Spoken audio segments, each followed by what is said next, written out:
Once again, may the name of the Lord be glorified. ഇന്ന് രാത്രിയിലും വചന പഠനം തുടരുവാനായിട്ട് ദൈവം നമ്മെ സഹായിക്കുന്നു. കടന്നു വന്ന എല്ലാവർക്കും ഞാനും ക്രിസ്തുയേശുവിൻ്റെ ധന്യനാമത്തിൽ സ്നേഹവന്ദനങ്ങൾ അറിയിക്കുന്നു. The Lord has graced us this evening once again to continue our Bible study. So I greet you once again in the name of our Lord and Savior Jesus Christ. നമ്മൾ കഴിഞ്ഞ ബുധനാഴ്ചയും ഇന്നുമായിട്ട് ചിന്തിക്കുന്നത് നമ്മുടെ ക്രിസ്തീയ ജീവിതത്തിൽ നേരിടേണ്ടി വരുന്ന പരീക്ഷകൾ എന്നുള്ള ആ വിഷയമാണല്ലോ. We were looking at the subject of how to encounter the subject of trials in our life. പരീക്ഷ എന്നുള്ള ആ വാക്ക് നമ്മുടെ മലയാള ബൈബിളിൽ കാണുന്നത് രണ്ട് നിലകളിലാണ് നമ്മൾ പഠനത്തിലൂടെ മനസ്സിലാക്കാനായിട്ട് കഴിയുന്നത്. ഒന്ന് ട്രയൽസ് ആണ്, മറ്റൊന്ന് ടെംപ്റ്റേഷൻസ് ആണ്, അല്ലെങ്കിൽ പരിശോധനകളും പ്രലോഭനങ്ങളുമാണ്. We were looking at the subject of the trials and we understood that word trials is divided into two areas which we can look into. One is testings and another one is temptations.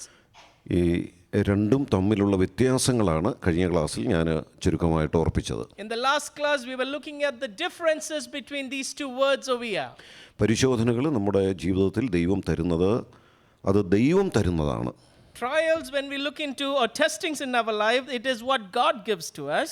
എന്നാൽ പരീക്ഷകൾ അല്ലെങ്കിൽ പ്രലോഭനങ്ങൾ എന്ന് പറയുന്നത് പിശാചാണ് നമ്മുടെ ജീവിതത്തിൽ കൊണ്ടുവരുന്നത്. Whereas we need to distinguish what is temptations, that is what the devil brings to us.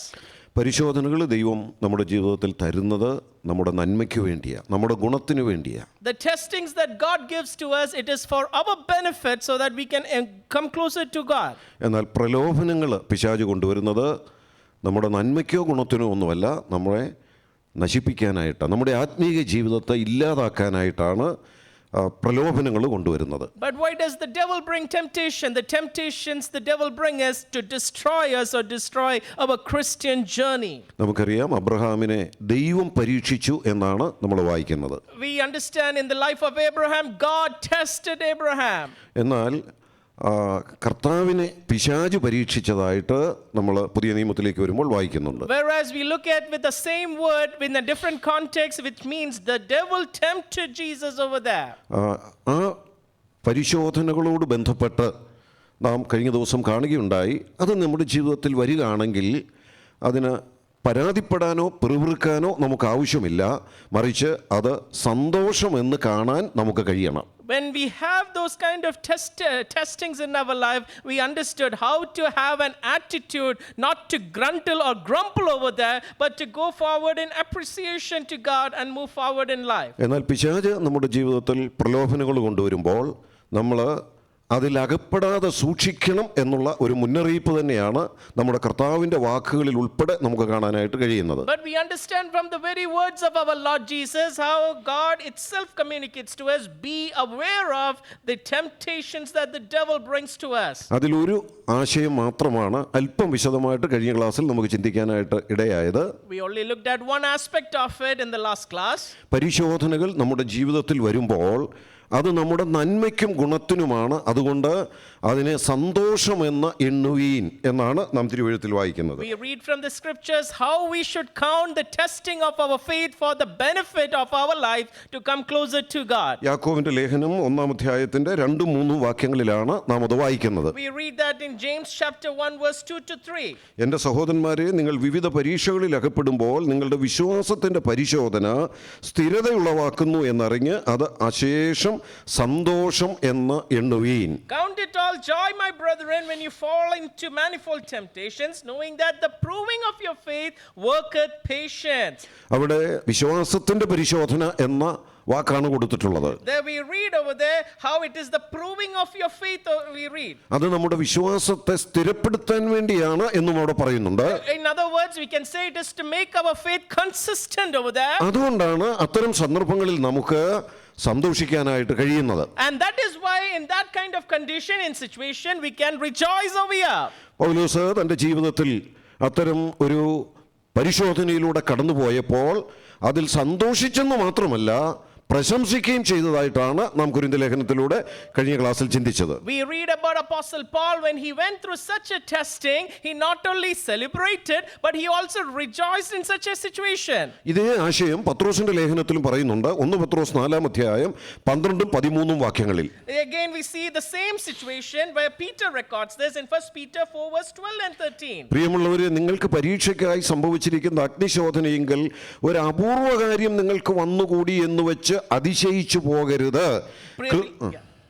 ക്രിസ്തുവിന്റെ കഷ്ടങ്ങൾക്ക് പങ്കുള്ളവരാകുന്തോറും സന്തോഷിച്ചുകൊള്ളുവീൻ. അങ്ങനെ നിങ്ങൾ അവന്റെ തേജസ്സിന്റെ പ്രത്യക്ഷതയിൽ ഉല്ലസിച്ച് ആനന്ദിപ്പാനിടവരും. Beloved, think it not strange concerning the fiery trial among you, which cometh upon you to prove you, as though a strange thing happened to you. But in so much as you are partakers of Christ's sufferings, rejoice that at the revelation of his glory you may rejoice with exceeding ആ വാക്യത്തിൽ joy. നമ്മൾ ഇങ്ങനെയാണ് വായിക്കുന്നത്. There we read like this. നമ്മൾ പരിശോധനകളിലൂടെ കടന്നു പോകേണ്ടി വരുമ്പോൾ എന്തോ അപൂർവമായൊരു കാര്യമാണ് സംഭവിച്ചത് എന്നോർത്ത് അതിശയിക്കണ്ട, അതിൽ സന്തോഷിക്കുവീൻ. ഭാവിയിൽ ഉല്ലസിച്ച് ആനന്ദിപ്പാൻ അതൊരു കാരണമായി തീരും. In other words, it's elaborated. We can understand like this: when we go through a suffering or a problem or a testing, we should not consider it to be strange, but we can remember how we can rejoice later in future. എന്തുകൊണ്ടാണ് ദൈവം നമ്മുടെ ജീവിതത്തിൽ അത്തരം പരിശോധനകൾ അനുവദിക്കുന്നത് എന്നുള്ളതിന്റെ അടുത്ത ആശയമാണ് തുടർന്ന് ഞാൻ പറയാനായിട്ട് പോകുന്നത്. We are going to be looking at why does God allow such testings to come in our life. യാക്കോബിന്റെ ലേഖനം 1-ാം അധ്യായം 12-ാമത്തെ വാക്യം. Shall we come back to the book of James chapter 1 verse 12? പരീക്ഷ സഹിക്കുന്ന മനുഷ്യൻ ഭാഗ്യവാൻ, അവൻ കൊള്ളാകുന്നവനായി തെളിഞ്ഞ ശേഷം കർത്താവ് തന്നെ സ്നേഹിക്കുന്നവർക്ക് വാഗ്ദത്തം ചെയ്ത ജീവകിരീടം പ്രാപിക്കും. Blessed is the man that endures temptation, for when he has been approved, he shall receive the crown of life which the Lord promised to them that love him. എന്തിനാ ദൈവം പരീക്ഷ അനുവദിക്കുന്നത്? Why does God allow testing over here? അത് നമ്മെ കൊള്ളാകുന്നവനായി പുറത്തു കൊണ്ടുവരാൻ വേണ്ടിയാണ്. It is to bring us that we have been approved and bring us outside of. അതേ നിലയിൽ തന്നെയാണ് അവിടെ രേഖപ്പെടുത്തിയിരിക്കുന്നത്. It is said like this over here. അവൻ കൊള്ളാകുന്നവനായി തെളിഞ്ഞ ശേഷം. It is to make us approved over here. എന്താ ആ വാക്കുകൊണ്ട് അർത്ഥമാക്കുന്നത്? What does it mean over here? നമ്മുടെ ജീവിതത്തിൽ കർത്താവിന് വേണ്ടി പ്രയോജനപ്പെടുന്നതിന് എന്തെങ്കിലുമൊക്കെ തടസ്സങ്ങൾ, കീടങ്ങൾ നമ്മുടെ ജീവിതത്തിൽ ഉണ്ടെങ്കിൽ, where if we have some hindrances, how the Lord can be utilizing us. അതെല്ലാം മാറി ശുദ്ധിയോടെ നമ്മെ പുറത്തു കൊണ്ടുവന്ന് കർത്താവിന് കൊള്ളാവുന്നവരായി ഉപയോഗിക്കാൻ വേണ്ടിയാണ് കർത്താവ് ചില പരിശോധനകളിലൂടെ നമ്മെ കടത്തിവിടുന്നത്. If there are hindrances in our Christian life, God makes us, purifies us so that we can be a worthy vessel of honor, glorifying God and to be shining vessels over here. നമ്മൾ ഇപ്പോൾ ആയിരിക്കുന്നതിനേക്കാൾ കർത്താവിന് വേണ്ടി പ്രയോജനപ്പെടണം എന്നുള്ളത് കർത്താവ് ആഗ്രഹിക്കുന്നുണ്ട്. God expects us to be even more better vessels than right of now. നമ്മൾ ഇപ്പോൾ പക്ഷേ കർത്താവിന് വേണ്ടി ചിലതൊക്കെ ചെയ്യുന്നുണ്ടായിരിക്കാം. We might be doing things for the Lord. ഒരുപക്ഷെ സഭയിലും ചില ശുശ്രൂഷകളിലൊക്കെ ഏർപ്പെടുന്നുണ്ടായിരിക്കാം. We might be doing many activities over here. എന്നാൽ ഇതിനേക്കാൾ കർത്താവിന് വേണ്ടി പ്രയോജനപ്പെടണം. But God expects us to do even much better over here. അതിന് നമ്മെ തന്നെ കൊള്ളാവുന്നവരായി പുറത്തു കൊണ്ടുവരുവാൻ വേണ്ടിയാണ് പരിശോധനകൾ ദൈവം തരുന്നത്. And when God allows testings in our life, God enables us to be even better, stand out shining over here. ബൈബിളിലെ കഥാപാത്രങ്ങളിൽ ഏറ്റവും കൂടുതൽ പരിശോധനകളിലൂടെ കടന്നുപോയത് ആരാന്ന് ചോദിച്ചാൽ ഒരു സംശയമില്ലാതെ നമ്മൾ ഒരാളുടെ പേര് പറയും. We might say with very certainty the one person who has gone with many testings in his life. അവിടെ ഇരുന്ന് പലരും ആ പേര് ഇപ്പോൾ പറയുണ്ടായി. Many have said now itself. ഇയ്യോബ. It is none other than Job. ഇതുപോലെ പരിശോധനയിലൂടെ കടന്നുപോയ വേറൊരു ദൈവഭക്തനെ തിരുവെഴുത്തിന്റെ പേജുകളിൽ നമുക്ക് കാണാൻ കഴിയത്തില്ല. We might not find any man else in the scriptures such a person like Job over here. എന്നാൽ ആ ഇയ്യോബ് പറയുന്ന ഒരു വാക്ക് നാം ഒന്ന് ശ്രദ്ധിക്കുന്നത് നല്ലതാണ്. But we can look into the words of Job like this. താൻ കടന്നുപോയ പരിശോധനയെക്കുറിച്ച് തന്റെ അനുഭവത്തോട് ബന്ധപ്പെട്ട് താൻ പറയുകയാണ്. When he went through such a suffering, he says like this. ഇയ്യോബിന്റെ പുസ്തകം 23-ാം അധ്യായത്തിന്റെ 10-ാം വാക്യം. Job chapter 23 and verse 10. അതിന്റെ രണ്ടാമത്തെ ഭാഗമാണ് ആ ആശയം പറയുന്നത്. And then the second part of that verse, we come across the subject over here. എന്നെ ശോധന കഴിച്ചാൽ ഞാൻ പൊന്നുപോലെ പുറത്തു വരും. When he had tried me, I shall come forth as gold over here. എന്താ ഇയ്യോബ് തനിക്ക് നേരിടേണ്ടി വരുന്ന പരിശോധനകളെ കുറിച്ച് പറയുന്നത്? What does Job say about the testings or the trials which he goes through?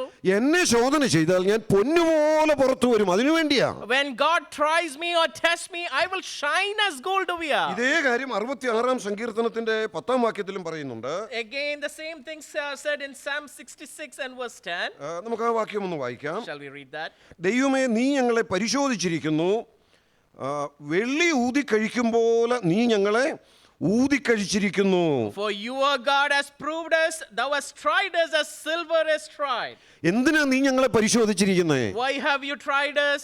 നമ്മുടെ ജീവിതത്തിൽ നേരിടേണ്ടി വരുന്ന കഷ്ടതകളും പ്രതിസന്ധികളും ഒക്കെയാണ് ഈ പരിശോധന എന്ന വാക്കുകൊണ്ട് അവിടെ അർത്ഥമാക്കുന്നത്. We should understand the same word is used again through which we go through sufferings. ഇവിടെ അനുഭവത്തിൽ നിന്ന് സങ്കീർത്തനകാരൻ പറയുകയാണ്, The psalmist says it out of his experience over here. നീ ഞങ്ങളെ പരിശോധിച്ചിരിക്കുന്നു. Oh God, you have tried us over here. നീ ഞങ്ങളെ ശോധനയിലൂടെ കടത്തിവിട്ടിരിക്കുന്നു. Oh God, you have tested us and sent through that. അതുകൊണ്ട് എന്താ റിസൾട്ട് ഉണ്ടായത്? What is the result of that? വെള്ളി ഊതി കഴിക്കുമ്പോലെ നീ ഞങ്ങളെ ഊതിക്കഴിച്ചിരിക്കുന്നു. Oh, you have tried us, and as silver is tried, we have come out over here. ഇതേ കാര്യം പുതിയ നിയമത്തിലേക്ക് വരുമ്പോഴും പറയുന്നുണ്ട്. Again, the same words are seen in the New 1 Testament. പത്രോസ് 1-ാം അധ്യായത്തിന്റെ 7-ാം വാക്യം. 1 Peter chapter 1 and verse 7 over here. അവിടെ നമ്മുടെ പരിശോധനയെ കുറിച്ച് പറയുമ്പോൾ വിശ്വാസത്തിന്റെ പരിശോധന എന്ന് തന്നെ രേഖപ്പെടുത്തിയിട്ടുണ്ട്. Again, it is said over there, it is the proof of our faith over ആ there. വാക്യം ഒന്ന് വായിച്ചു കേൾപ്പിക്കാം. Shall we read that?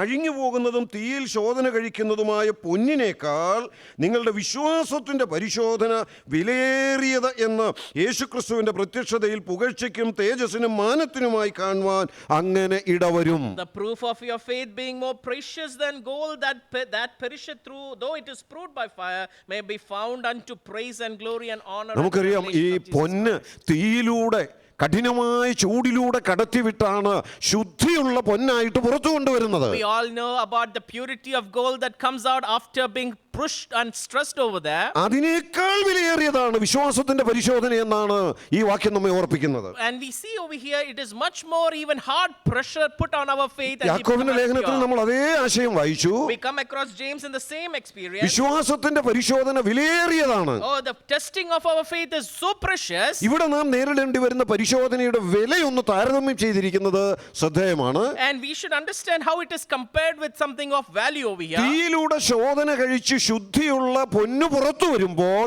അതെന്തുമാത്രം വിലയുള്ളതാണോ അതിനേക്കാൾ വിലയുള്ളതാണ് വിശ്വാസ ജീവിതത്തിലെ പരിശോധനകൾ. The faith is being compared to a gold that is purified and pressured, but it is something significant over here. It is even far more precious and expensive over here. അപ്പോൾ ഇയ്യോബ് തന്റെ അനുഭവത്തിൽ നിന്നത് സൂചിപ്പിച്ചു. Job is saying through his experience. സങ്കീർത്തനകാരൻ അതേ ആശയത്തെ തന്നെ രേഖപ്പെടുത്തി. The psalmist is even elaborating that. ഇവിടെ പത്രോസും അത് തന്നെയാ പറയുന്നത്. Even Peter the apostle also saying the same അപ്പോൾ word. എന്തിനു വേണ്ടിയാ നമ്മെ പരിശോധനകളിലൂടെ കടത്തിവിടുന്നത്? Then why does God send us through testings? ഒരുപക്ഷെ അത് അനുഭവിക്കുമ്പോൾ അതിന്റെ ഉദ്ദേശം എന്താണെന്ന് നമുക്ക് മനസ്സിലാക്കാൻ കഴിഞ്ഞെന്ന് വരത്തില്ല. We go through such gravity of pain we might not understand. എന്നാൽ ഈ വാക്യം പറയുമ്പോൾ ഒരു പ്രത്യേക കാര്യം ഓർപ്പിക്കുന്നത്, But when we read through this verse we can understand ഇത് here. എന്തുമാത്രം വിലയേറിയതായിരുന്നു എന്ന് നമുക്ക് ഇപ്പം മനസ്സിലായില്ലേലും ഭാവി മനസ്സിലാകും. We might not understand it at this present age and time, but in the future we will understand the value of our faith being tested. എന്താ 1 പത്രോസ് 1-ാം അധ്യായം 7-ാം വാക്യത്തിൽ പറയുന്നത്? What is it said in 1 Peter 1 verse 7? വിശ്വാസത്തിന്റെ പരിശോധന വിലയേറിയതെന്ന്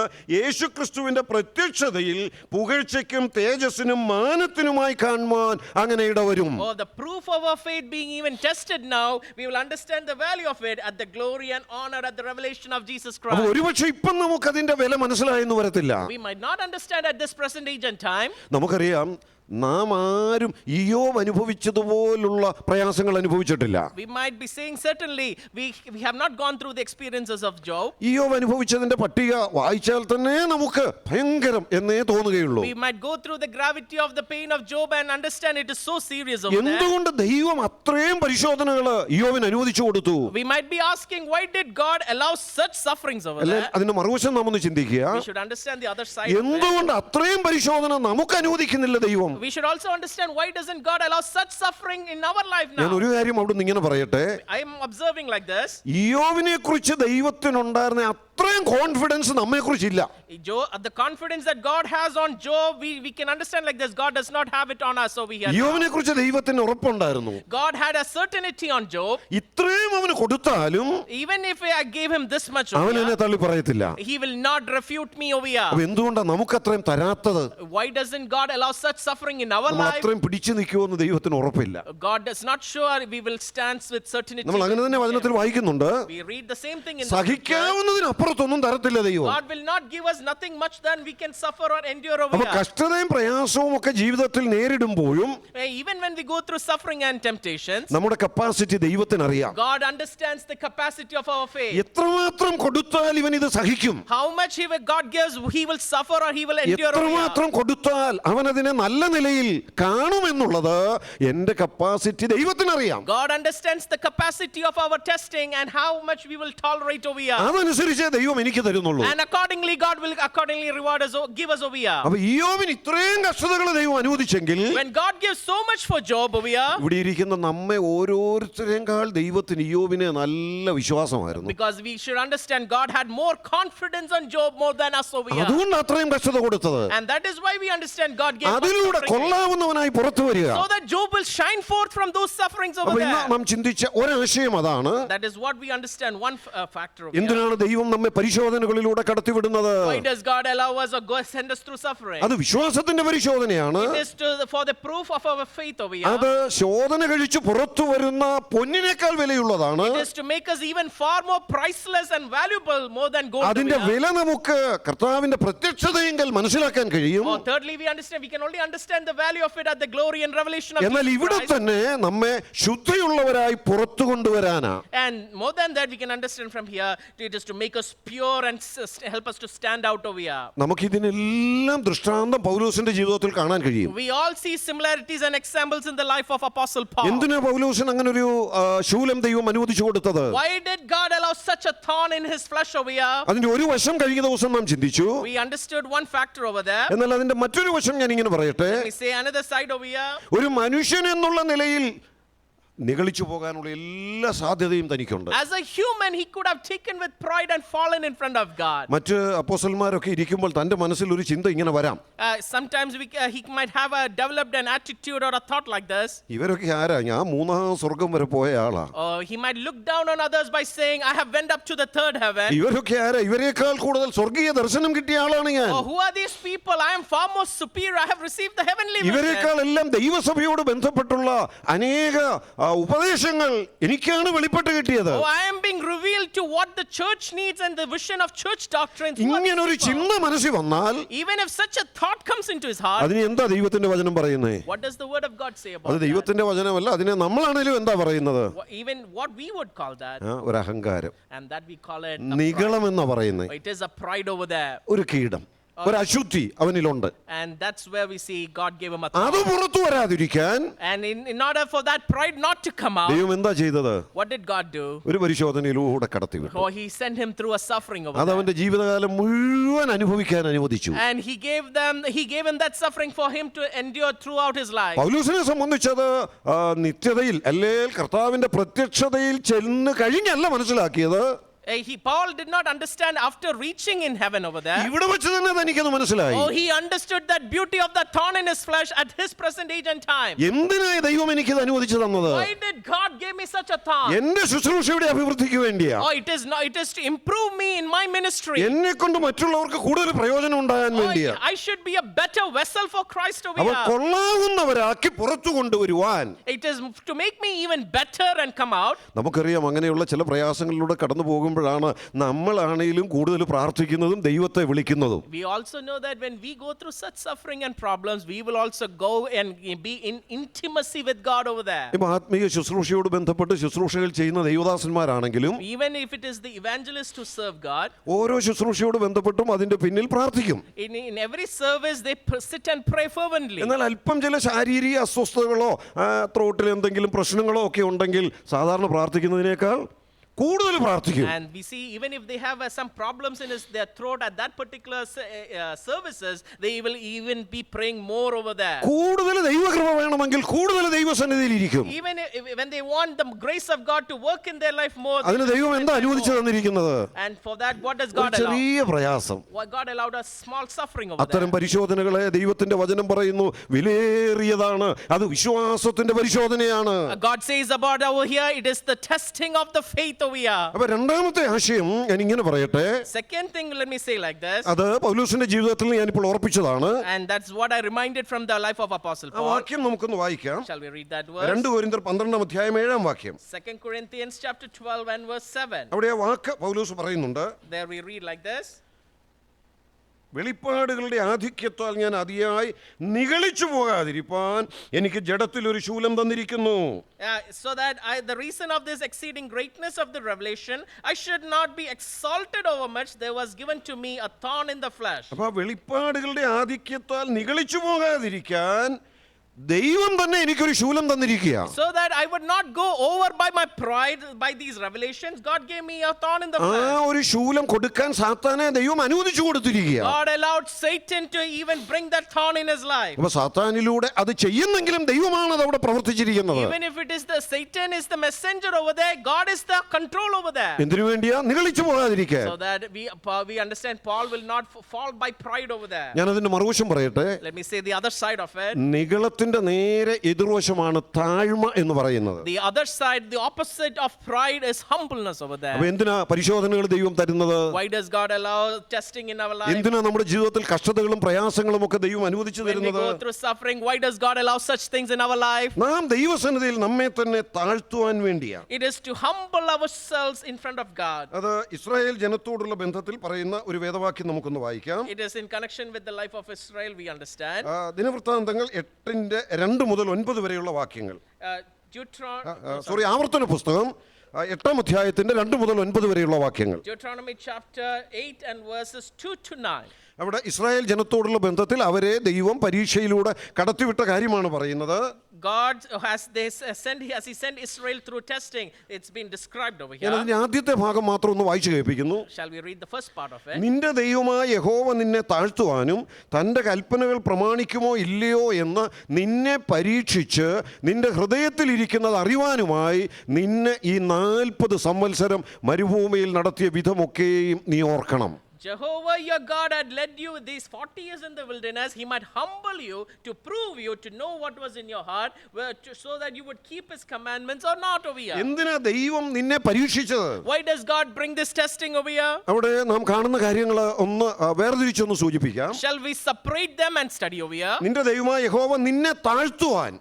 Number one we see to humble you over here. രണ്ട് തന്റെ കൽപ്പനകൾ പ്രമാണിക്കുമോ ഇല്ലയോ എന്ന് അറിയുവാൻ. To know and understand whether you would obey God's commandments or not. മൂന്ന് നിന്റെ ഹൃദയത്തിലുള്ളത് അറിയാൻ. And to know what is in your heart, that is what we read. ദൈവം കഷ്ടത അനുവദിക്കുന്നതിന്റെ പിന്നിലെ പ്രധാന 3 കാരണങ്ങൾ അവിടെ പറയുന്നുണ്ട്. Why does God allow suffering or testing? 3 things we read. ഇത് ഇസ്രായേൽ ജനത്തോടുള്ള ബന്ധത്തിൽ പറയുമ്പോൾ മൂന്നും ചേർത്ത് പറഞ്ഞിരിക്കുക. And in connection with the life of Israel, this is being embraced together. അതിലൊന്ന് ഞാൻ ആവർത്തിക്കുക. ഒന്നാമത്തേത്, One, let me remind again. നീ നിന്നെ തന്നെ താഴ്ത്തുവാൻ. It is number 1 to humble yourself. ഇതാണ് പൗലോസ് പറഞ്ഞത്. This is what Paul is saying. എനിക്ക് വെളിപ്പാടുകളുടെ ആധിക്യം കിട്ടി 3-ാം സ്വർഗ്ഗത്തോളം എടുക്കപ്പെട്ടു എന്നുള്ളത് കൊണ്ട് നിഗളിക്കുകയല്ല, ഞാൻ എന്നെ തന്നെ ദൈവമുമ്പാകെ താഴ്ത്താൻ വേണ്ടിയാണ്. It is not to grow in pride and also to see myself superior because I saw third heaven over there, but it is just to humble myself in front of God. നമുക്കറിയാം നമ്മുടെയൊക്കെ ജീവിതത്തിൽ ഏതെങ്കിലും നിലകളിലുള്ള ആ അഭിവൃദ്ധികൾ ഉണ്ടാകുമ്പോൾ സ്വാഭാവികമായി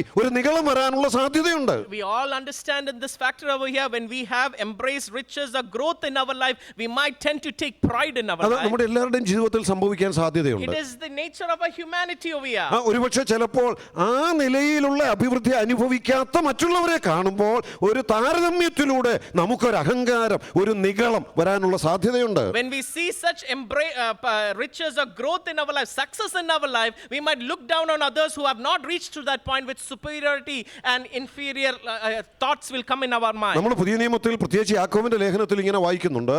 We read that in the book of James, ദൈവം നിഗളികളോട് എതിർത്ത് നിൽക്കുന്നു. God resists the proud over there. എന്നാൽ അതിന്റെ നേരെ എതിരെ അവിടെ പറയുന്നുണ്ട്. And then we see in the contrast over there. ദൈവം ആരോടാ കൃപ കാണിക്കുന്നത്? Who does God show grace over here? താഴ്മയുള്ളവരോട് കൃപ കാണിക്കുന്നു. Or he just appreciates or takes gives grace to the humble. അപ്പോൾ over there. നിഗളത്തിന്റെ നേരെ എതിരാണ് താഴ്മ എന്ന് പറയുന്നത്. The opposite of the contrast of proudness is humbleness over Philippi there. ലേഖനം 2-ാം അധ്യായത്തിലൊക്കെ ആ താഴ്മയുടെ ആവശ്യകതയെക്കുറിച്ച് വിശദീകരിക്കുന്നുണ്ട്. Philippians chapter 2, the description of humbleness is even being elaborated over there. അത് പറയുന്ന വേദഭാഗത്ത് അതിന്റെ ഏറ്റവും നല്ലൊരു ദൃഷ്ടാന്തമായി നമ്മുടെ കർത്താവിനെ തന്നെ And ചൂണ്ടിക്കാണിക്കുന്നുണ്ട്. when it is described about humbleness, the most perfect example is our Lord Jesus അവിടെ Christ. കർത്താവ് തന്നെ തന്നെ താഴ്ത്തിയപ്പോൾ എന്തുമാത്രം താഴ്ത്തി എന്ന് പറയുന്നുണ്ട്. And when our Lord Jesus humbled himself, till how much, what extent he went. അവൻ മനുഷ്യനായി എന്ന് മാത്രമല്ല മരണത്തോളം പോരാ, ക്രൂശിലെ മരണത്തോളം തന്നെത്താൻ താഴ്ത്തിയ ചരിത്രമാണ് നമുക്ക് അവിടെ കാണാനായിട്ട് കഴിയുന്നത്. To what extent does our Lord Jesus Christ humbled? Not only as a man, not only to death, but he even got buried, even to death we understand. നമുക്ക് ഇസ്രായേൽ ജനത്തെക്കുറിച്ച് പഠിച്ചാൽ ഇങ്ങനെ മനസ്സിലാക്കാം. When we study about Israel, we can understand. അവരെക്കുറിച്ച് പുറമേയുള്ളവർ പോലും പറയുന്ന ഒരു സാക്ഷ്യം ഉണ്ടായിരുന്നു. Even when others say testifying about them, ഇതുപോലൊരു ജാതി വേറെ ഇല്ല. oh, there is no other nation like them over നമ്മൾ there. ആവർത്തന പുസ്തകത്തിൽ തന്നെ വായിക്കുന്നുണ്ടത്. We read that same description in the book of ഇതുപോലൊരു ശ്രേഷ്ഠ ജാതി വേറെ ഇല്ല. There is no precious or highly exalted അതിന്റെ nation like രണ്ട് that. കാരണങ്ങളും അവിടെ പറയുന്നുണ്ട്. Two things are being reminded. ഒന്ന്, ഇവർക്കുള്ളതുപോലെ പ്രമാണിക്കാൻ കൊള്ളാവുന്ന കൽപ്പനകൾ വേറെ ആർക്കുമില്ല. Oh, there is no other commandments or rules such as these people follow. രണ്ടാമത്തെ കാരണം, To second thing, ഇവർക്കുള്ളതുപോലൊരു ദൈവം എപ്പം നിലവിളിച്ചാലും കേട്ടുത്തരം വരളുന്ന ഒരു ദൈവം വേറെ ആർക്കുമില്ല. there is no God like the God of Israel who hears them over here. Our ദൈവത്തിലും ദൈവവചനത്തിലും പ്രശംസിക്കാൻ വകയുള്ളവരാ. Oh, they appreciated and rejoiced in the word of God. അതുകൊണ്ട് അവരെക്കുറിച്ച് ഇങ്ങനെയാണ് നമ്മൾ വായിക്കുന്നത്. And about them we read like this. ഇതുപോലൊരു ശ്രേഷ്ഠ ജാതി വേറെ ഇല്ല. Oh, there is no precious nation like this over there. അങ്ങനെയാണെങ്കിൽ മറ്റു ജാതികളുമായിട്ട് താരതമ്യം ചെയ്യുമ്പോൾ അവർക്ക് നിഗളം വരാം. And when they compare themselves with other nations, they might have feelings of superiority or prideness in their life. അവരെ അറിയപ്പെടുന്നത് തന്നെ ദൈവത്തിന്റെ സ്വന്തം ജനമെന്ന. Oh, they are known like this over there. They are the children of God. ചുറ്റുമുള്ള സകല ജാതികളിൽ നിന്നും സകല രാജ്യങ്ങളിൽ നിന്നും വ്യത്യസ്തമായി ദൈവത്താൽ തെരഞ്ഞെടുക്കപ്പെട്ട ദൈവിക പദ്ധതികൾക്കായി ദൈവം ഉപയോഗിച്ചുകൊണ്ടിരിക്കുന്ന ദൈവത്തിന്റെ സ്വന്തം ജനം, അതാണ് ഇസ്രായേൽ ജനം. What is the uniqueness of Israel? They are the selected, chosen generation of God for God's purpose and His will. ആ ജനം നിഗളം കൊണ്ട് ദൈവത്തെ വിട്ടുപോയപ്പോൾ And that children, that nation, when they rose in pride and superiority, അവരെ they ദൈവം forgot God. മരുഭൂമിയിലൂടെ നടത്തി, കഷ്ടതയിലൂടെ കടത്തിവിട്ടു. And God sent them through the wilderness over there. എന്തിനു വേണ്ടി? For what? അവർ തങ്ങളെ തന്നെ ദൈവം മുമ്പാകെ താഴ്ത്തുവാൻ. And there we see the reason to humble themselves down over there in front of രണ്ടാമത്തെ God. കാര്യം അവിടെ പറയുന്നത്, Secondly, ഹൃദയത്തിൽ ഇരിക്കുന്നത് അറിയുവാൻ. and secondly, to know what is in their heart. നമുക്കറിയാം, ചില പ്രയാസങ്ങളിലൂടെ കടന്നു പോകുമ്പോഴാണ് നമ്മുടെ ഉള്ളിലുള്ളത് പുറത്തു വരുന്നത്. When we go through such problems or sufferings, we understand what is in our heart. നമുക്കെല്ലാം ഒരു പ്രത്യേക കഴിവുണ്ട്. We all have a good amount of good talent over അത് here. അവിശ്വാസികൾക്ക് മാത്രമല്ല, വിശ്വാസികൾക്കുമുണ്ട്. It is not only for our unbelievers, believers also have. ഹൃദയത്തിലുള്ളതായിരിക്കത്തില്ല പുറമേ കാണിക്കുന്നത്. It is not what is inside the heart we bring it out. ഹൃദയത്തിൽ ഒന്ന് വെച്ചുകൊണ്ട് പുറമേ മറ്റൊന്ന് കാണിക്കാൻ പ്രത്യേക കഴിവുള്ളവരാ നമ്മളൊക്കെ. We all have a good talent to hide something in the heart and show something outside. വേറൊരാളൊരു ചെറിയ പിണക്കുണ്ടെങ്കിലും, Even if we have some bitterness with someone, യോഗത്തിനൊക്കെ വരുമ്പോൾ അതൊക്കെ മറച്ചു വെച്ച് ഓടിച്ചെന്ന് കൈ കൊടുക്കാനും കണ്ടാ ചിരിക്കാനും ഒക്കെ ഒരു പ്രത്യേക കഴിവ് നമുക്കൊക്കെ ഉണ്ട്. we have a talent, even if we have some bitterness with someone, to go and shake hands with the other എന്നാൽ person. ഉള്ളിലുള്ള സ്നേഹം ഉള്ളതുപോലെ പുറത്തു വരണമെങ്കിൽ, If it is to have that same love that is inside our heart ഹൃദയത്തിൽ outside, നിന്ന് ആ ബന്ധം ഉള്ളതുപോലെ വെളിപ്പെടാൻ കഴിയണമെങ്കിൽ, even if to have that heart connection over there, ചില പ്രയാസങ്ങളിലൂടെ കടന്നു പോകുമ്പോഴാണ്, it is actually going through such sufferings and problems we can ചില understand. കഷ്ടതകളിലൂടെ നമ്മൾ കടന്നു പോകുമ്പോൾ, When we go through such problems and suffering, ഇവിടെ പറയുന്നത് പോലെ പരിശോധനകളിലൂടെ കടന്നു പോകുമ്പോൾ, as it said over there, going through such problems, നമ്മൾ അല്പം പിണക്കത്തോടെയോ വിഷമത്തോടെയോ കണ്ട സഹോദരങ്ങള് സ്നേഹത്തോടെ നമ്മെ കാണാൻ വരുമ്പോഴാണ് നമ്മുടെ ഉള്ളിൽ നിന്ന് അങ്ങോട്ടുണ്ടാകുന്ന പ്രതികരണം എങ്ങനെയായിരിക്കും? When we go through such problems, how do we react when even in that bitterness, when we go through problems, how do we exchange our thoughts? അവിടെയാണ് ഹൃദയം വെളിപ്പെടുന്നത്. And that is where we understand the heart opens up. ഞാൻ അതിനെ വേറൊരു ഭാഷയിൽ ഇങ്ങനെ പറയട്ടെ. Let me elaborate over here. ഉള്ളിൽ ഒന്ന് വെച്ച് വേറൊരു നിലയിൽ പ്രവർത്തിക്കുന്നതിന് പുതിയ നിയമത്തിന്റെ ഭാഷയിൽ നമുക്ക് ഇങ്ങനെ പറയാം, കപടഭക്തി, ഹിപ്പോക്രസി, കപടഭക്തി എന്ന് പറയാം. It's said definitely and clearly in the New Testament to hide something in the heart and express something outside. It's called hypocrisy. ദൈവം വെറുക്കുന്ന ഏറ്റവും വലിയൊരു പാപമാണ് കപടഭക്തി എന്ന് പറയുന്നത്. Hypocrisy is something that God hates very certainly. പരീശന്മാരോട് അവരുടെ കപടഭക്തി കണ്ടിട്ട് കർത്താവ് പറഞ്ഞ വാക്കുകളൊക്കെ തന്നെ എത്ര ഗൗരവമേറിയ വാക്കുകളാണ്. We see with great seriousness to what extent our Lord Jesus Christ says about the Pharisees against hypocrisy. അവരോട് പറയുന്നത്, കപടഭക്തിക്കാരായ പരീശന്മാരും ശാസ്ത്രിമാരുമായുള്ളവരെ നിങ്ങൾക്ക് അയ്യോ കഷ്ടമെന്നാ പറയുന്നത്. Oh, Jesus says over there about Pharisees and scribes, woe to you who you are hypocrites. അപ്പോൾ എന്തിനാ ദൈവം പരിശോധനകളിലൂടെ കടത്തിവിടുന്നത്? Why does God allow testing and over നാം here? എത്രമാത്രം ദൈവത്തോട് അടുത്ത ബന്ധം പുലർത്തുന്നുണ്ട്. It is to explain or to show how much is our relationship നമ്മുടെ with God. ഹൃദയത്തിന്റെ ആത്മീയ നില എത്രമാത്രമുണ്ട്. How much is our connection from our heart? നാം over here? എത്രമാത്രം ദൈവത്തിൽ ആശ്രയിക്കുന്നുണ്ട്. How much do we trust in God? നമ്മുടെ ഹൃദയത്തിലുള്ളത് അറിയുവാൻ. Or it is to know what is in our heart. മൂന്നാമത്തേത് അവിടെ പറയുന്നത്, Third thing from Deuteronomy, നമ്മെ താഴ്ത്തുവാൻ, നമ്മുടെ ഹൃദയത്തിലുള്ളത് അറിയാൻ, അതുപോലെ ദൈവകൽപ്പനകൾ അനുസരിക്കുന്നോ ഇല്ലയോ എന്നുള്ളത് അറിയുവാൻ. one is to humble, one is to show what is in our heart. Thirdly, it is to understand how we follow the commandments of God. അവിടെ നാം ഇങ്ങനെ തന്നെ വായിക്കുന്നു, തൻ്റെ കൽപ്പനകൾ പ്രമാണിക്കുമോ ഇല്ലയോ എന്ന് അറിയുവാൻ വേണ്ടി നിന്നെ പരീക്ഷിച്ചിരിക്കുന്നു. God is testing to understand how do we follow or not follow God's commands. അപ്പോൾ എന്തിനാ ദൈവം പരിശോധനകൾ നമ്മുടെ ജീവിതത്തിൽ തരുന്നത്? Why does God allow testing and suffering? നമ്മെ തന്നെ താഴ്ത്തുവാൻ വേണ്ടി. One is to humble ourselves. മൂന്നാമത്തെ ആശയത്തിലേക്ക് ഞാൻ വരാം. Coming to the third thing, അത് 2 കൊരിന്ത്യർ 1-ാം 4 മുതലുള്ള ചില വാക്യങ്ങൾ. 2 Corinthians chapter 1 and verse 4 onwards.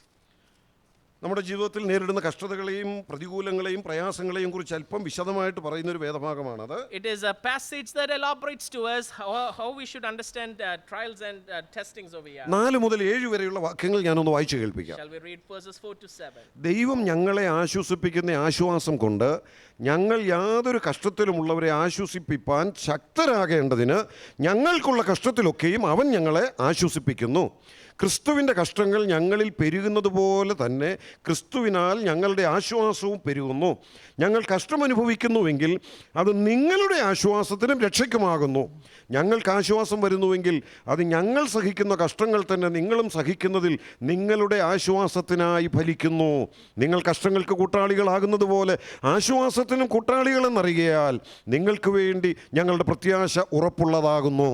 Where we read from verses 4 onwards, who comforts us in all our affliction, that we may be able to comfort them that are in any affliction, through the comfort wherewith we ourselves are comforted of God. For as the suffering of Christ abound unto us, even so our comfort also aboundeth through Christ. But whether we are afflicted, it is for your comfort and salvation, or whether we are comforted, it is for your comfort, which worketh in the patient enduring of the same suffering which we also suffer. And our hope for you is steadfast, knowing that as you are partakers of the suffering, so also are you of the comfort. അത് മുഴുവൻ വിശദീകരിക്കുന്നില്ല. 6-ാമത്തെ വാക്യം ഞാൻ ഒന്നുകൂടെ എടുത്തു പറയുകയാണ്. In the brevity of time, shall we look at verse 6? ഞങ്ങൾ കഷ്ടം അനുഭവിക്കുന്നുവെങ്കിൽ അത് നിങ്ങളുടെ ആശ്വാസത്തിനും രക്ഷയ്ക്കുമാകുന്നു. So when we are afflicted, it is for your comfort and salvation. അതെന്താ ഞാനൊരു കഷ്ടത്തിലൂടെ കടന്നു പോകുന്നത് നിങ്ങൾക്ക് ആശ്വാസമായി തീരുന്നത്? What does it mean when I am going through some problem? How it comes for your comfort and salvation? അവനും ഇത്രയൊക്കെ അനുഭവിക്കുന്നല്ലോ എന്നുള്ള ആശ്വാസമാണോ? Is it about the comfort that he is also suffering? അതല്ല ഇവിടെ പറയുന്നത്. It is not said like പിന്നെ that. എന്താ ഈ വേദഭാഗം പറയുന്നത്? What is it said over here? ഞാനൊരു കഷ്ടതയിലൂടെ കടന്നു പോകുമ്പോൾ When I am going through a suffering, ദൈവം എന്നെ ആശ്വസിപ്പിക്കുന്നു, oh, God is comforting me, ഞാൻ അതിൽ ആശ്വാസം കണ്ടെത്തുന്നു. and I am finding comfort over there. അത് ഇതേ കഷ്ടത അനുഭവിക്കുന്ന മറ്റുള്ളവരെ ആശ്വസിപ്പിക്കാൻ എനിക്കൊരു ബലമായി മാറുകയാണ്. Oh, it is becoming a strength for me to help and encourage others who are going through such similar situations. 4-ാം വാക്യം അങ്ങനെ തന്നെ പറയുക. It is said same thing over here. ദൈവം ഞങ്ങളെ ആശ്വസിപ്പിക്കുന്ന ആശ്വാസം കൊണ്ട് ഞങ്ങൾ യാതൊരു കഷ്ടത്തിലുമുള്ളവരെ ആശ്വസിപ്പിപ്പാൻ ശക്തരാകേണ്ടതിന്. Verse 4, who comforts us in all our afflictions, that we may be able to comfort them that are in any affliction, resurrection, through the comfort where we ourselves are comforted of God. ചില പ്രത്യേക രോഗങ്ങളിലൂടെ, വേദനകളിലൂടെ, ചില കഷ്ടതകളിലൂടെ, ചില പ്രതികൂലങ്ങളിലൂടെ ദൈവം നമ്മെ കടത്തിവിടുന്നു എങ്കിൽ, When God sends us through such similar situations of pain, suffering and agony over അത് here, നമ്മുടെ വിശ്വാസത്തിന്റെ പരിശോധനയായി നമുക്ക് മനസ്സിലാക്കാൻ കഴിഞ്ഞാൽ, it is where when we understand it is the testing of our faith. അതിന്റെ ഗുണം എന്താ? What is the benefit of it? അതിന്റെ ഗുണം നിങ്ങൾക്കും ഒരു ആശ്വാസത്തിന് അത് കാരണമാണ്. It is not only for me, it is also for your benefit. അത് എങ്ങനെ നിങ്ങൾക്ക് ആശ്വാസത്തിന് കാരണം? How it becomes a benefit for you. എന്റെ കഷ്ടതയിൽ ദൈവത്തിൽ നിന്ന് ഞാൻ ആശ്വാസം പ്രാപിക്കുന്നു.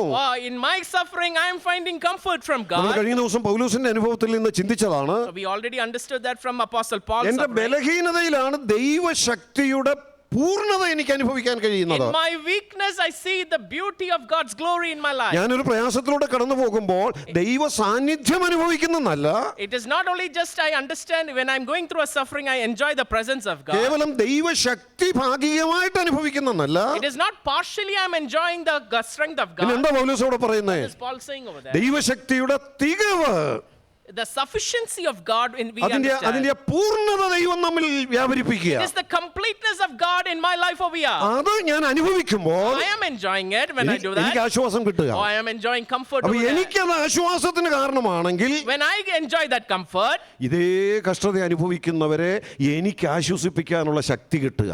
and I am able to comfort and strengthen those who go through such similar situations. നമുക്കറിയാം, നമ്മുടെയൊക്കെ മാതാപിതാക്കൾ ഈ ലോകത്തിൽ നിന്ന് വേർപെടുമ്പോൾ നമുക്കൊക്കെ വേദനയുണ്ട്, പ്രയാസമുണ്ട്. When our parents who pass away from this earth, we all feel that pain over here. ആ സമയത്ത് പലരും വന്ന് നമ്മളെ ആശ്വസിപ്പിക്കും. Many come and comfort us over there. എന്നാൽ ഇതേ ദുഃഖത്തിലൂടെ കടന്നുപോയ ഒരാൾ വന്ന് നമ്മുടെ അടുത്ത് വന്നിരുന്ന്, ഞാനും ഇങ്ങനെയൊക്കെയുള്ള അനുഭവങ്ങളിലൂടെ കടന്നുപോയതാ, പക്ഷേ ദൈവം എത്രയോ വിശ്വസ്തന, ദൈവം എന്തുമാത്രം എന്നെ ധൈര്യപ്പെടുത്തി എന്നൊക്കെ പറഞ്ഞ് ആ അനുഭവത്തിൽ നിന്ന് നമ്മെ ധൈര്യപ്പെടുത്തുമ്പോൾ നമുക്ക് കിട്ടുന്ന ആശ്വാസം അത് മറ്റൊരാൾ തരുന്നതിനേക്കാൾ വ്യത്യസ്തമാണ്. It is something special, unique when a believer who has gone through such similar experience comes and shares in the time of bereavement. Oh, we will be able to share and embrace the joy of God together. എന്തുകൊണ്ട് ആ ഒരു ശുശ്രൂഷയ്ക്ക് കുറച്ചുകൂടെ ഫലമുള്ളത്? How come this ministry brings more joy അത് and അനുഭവത്തിൽ productive? നിന്ന് ശക്തി ലഭിച്ചിട്ട് പറയുന്നതാണ്. It is the strength that you get from experience of അത് here. കേവലം വാക്കുകളുടെ ഒരു പ്രകടനം മാത്രമല്ല, It is not just a show or a display of അത് words. കേവലം വായിച്ചറിഞ്ഞത് പറഞ്ഞു തരികയല്ല, It is not just the eloquence of just speaking and reading. തന്റെ അനുഭവത്തിൽ തനിക്ക് ലഭിച്ച ദൈവശക്തിയുടെ ആ വ്യാപാരമാണ് പറഞ്ഞു കൊടുക്കാനായിട്ട് കഴിയുന്നത്. It is the strength which we receive from God that we are able to project out and give it out to those who are suffering. അതുകൊണ്ട് അവിടെ പറയുന്ന വാക്കൊന്ന് ശ്രദ്ധിക്കണം. Shall we read that once again? മറ്റുള്ളവരെ ആശ്വസിപ്പിക്കാൻ ശക്തരാകേണ്ടതിന്. It is to strengthen those who are suffering. അവൻ നമ്മുടെ കഷ്ടതയിൽ ദൈവം നമുക്ക് എന്ത് തരിക? What is God giving us then in our suffering? മറ്റുള്ളവരെ ആശ്വസിപ്പിക്കാനുള്ള പ്രത്യേക ശക്തി ദൈവം നമുക്ക് തരിക. Oh, God is giving us the strength to comfort others in that. അതുകൊണ്ട് അവിടെ പറയുന്നത് അത് നിങ്ങൾക്ക് ആശ്വാസമാണ്. Oh, that is why it says it is for your benefit. ഞാൻ അതിനെ വേറൊരു നിലയിൽ ഇങ്ങനെ പറയട്ടെ. Let me say this in another ചില observation. ആത്മീയ ശുശ്രൂഷകൾക്കായിട്ട് ദൈവം നമ്മെ ഒരുക്കുന്ന അനുഭവമാണ് ഇത്തരം ചില പ്രതികൂലങ്ങളും പരിശോധനകളും. In my observation, let me say like this, it is God preparing us for certain ministries in the assembly through this testing and suffering. നമ്മൾ കടന്നുപോയ അനുഭവങ്ങളിൽ ദൈവത്തിൽ നിന്ന് പ്രാപിച്ച ആശ്വാസവും ശക്തിയും അതിൻ്റെ ബലത്തിൽ നമ്മെ എക്വിപ്പ് ചെയ്തിരിക്കുക ദൈവം വേറെ ചില ശുശ്രൂഷകൾ ചെയ്യാൻ, മറ്റുള്ളവർക്ക് ആശ്വാസകരമായ ചില വാക്കുകൾ പറഞ്ഞു കൊടുക്കുവാൻ. Dear believers, God is equipping us to even stand with more power over here when God sends us through this testing and suffering, so that the others would be comforted and encouraged over here. എന്തിനാ ദൈവം മറ്റുള്ളവർക്ക് കൊടുക്കാത്ത ചില പരീക്ഷകൾ നമ്മുടെ ജീവിതത്തിൽ തരുന്നത്? Why does God only give us the certain suffering which those others are not suffering? നമ്മളെ ദൈവം ചില ശുശ്രൂഷകൾക്ക് വേണ്ടി ഒരുക്കുക. Oh, God is equipping us for certain ministries. മറ്റുള്ളവർക്ക് പ്രയോജനകരമായ ചില ശുശ്രൂഷകൾ ചെയ്യുവാൻ നമ്മെ തന്നെ ഒന്ന് എക്വിപ്പ് ചെയ്യുന്നത് ഈ പരിശോധനകളിലൂടെയാണ്. It is God equipping us to going through these certain sufferings over here. നമുക്കറിയാം, ഇത്തരം പരിശോധനകളിലൂടെ കടന്നുപോയ നിരവധി ദൈവദാസന്മാർ അവരുടെ കഠിനമായ പരിശോധനകളുടെ നടുവിൽ കിടന്ന് ദൈവശക്തി അനുഭവിച്ച് ചെയ്ത ചില ശുശ്രൂഷകൾ, ആ സമയത്ത് അവരെഴുതിയ ചില ഗാനങ്ങൾ ഇന്നും അനേകർക്ക് ആശ്വാസമായി പാടിക്കൊണ്ടിരിക്കുന്നതുണ്ട്. We understand even in the songwriters from the songbook how they went through excruciating pain, and such experiences have become a guide for us even in the times of our darkness in this age and time. അങ്ങനെയുള്ള ചില ദൈവദാസന്മാരുടെ പേരുകളും അവരുടെ അനുഭവങ്ങളും അതിൻ്റെ നടുവിൽ അവരെഴുതിയ പാട്ടുകളും ഒക്കെ എൻ്റെ മനസ്സിലേക്ക് വരുന്നുണ്ട്. പക്ഷേ ഒന്നും ദൃഷ്ടാന്തമായിട്ട് എടുത്തു പറയാൻ സമയം അനുവദിക്കാത്തത് കൊണ്ട് ഞാനത് പൊതുവിൽ അങ്ങനെ ഒന്ന് പറയുന്നു എന്ന് മാത്രം. I'm just only saying that in summary over here, because my time does not allow. There are many songwriters who have elaborated those things in our songbooks. അപ്പോൾ ഇന്ന് നാം ചിന്തിച്ച 3 കാര്യങ്ങൾ ഈ ട്രയൽസിനോട് ബന്ധപ്പെട്ട് ഒന്നുകൂടെ എടുത്തു പറയുകയാണ്. 3 things, let me just elaborate once again in summary what we studied today. ഒന്ന്, നമ്മെ കൊള്ളാകുന്നവരായി പുറത്തു കൊണ്ടുവരുവാൻ. One, it is to help us to stand out, to make us even more better over here. 2, നമ്മെ തന്നെ ദൈവസന്നിധിയിൽ താഴ്ത്തുവാൻ. Secondly, to humble us down in front of God. 3, നമ്മെ ചില ആത്മീയ ശുശ്രൂഷയ്ക്ക് ഒരുക്കുവാൻ. And thirdly, it is to equip us to stand even for the services of God. അതുമല്ല 1 പത്രോസ് 4-13 വാക്യത്തിൽ നമ്മൾ ഇങ്ങനെ വായിക്കുന്നുണ്ട്. First Peter chapter 4 and verse 13. നമ്മെ ചില കഷ്ടതകളിലൂടെ കടത്തി വിടുമ്പോൾ ക്രിസ്തുവിന്റെ കഷ്ടങ്ങളിൽ നമുക്ക് പങ്കു തരിക. It is for helping us to even stand in account for the sufferings of Christ. God is enabling us. ഇനിയും ചില ആശയങ്ങൾ ട്രയൽസ് കൊണ്ടുള്ള പ്രയോജനങ്ങൾ എന്നുള്ള നിലയിൽ ദൈവവചനത്തിലൂടെ നമുക്ക് ചിന്തിക്കാൻ കഴിയും. We can look into some of the areas in connection with the trials again. എന്നാൽ ഞാനത് അവിടെ നിർത്തുക. Let me stop over here. നമ്മുടെ വിഷയം ട്രയൽസ് മാത്രമല്ലല്ലോ.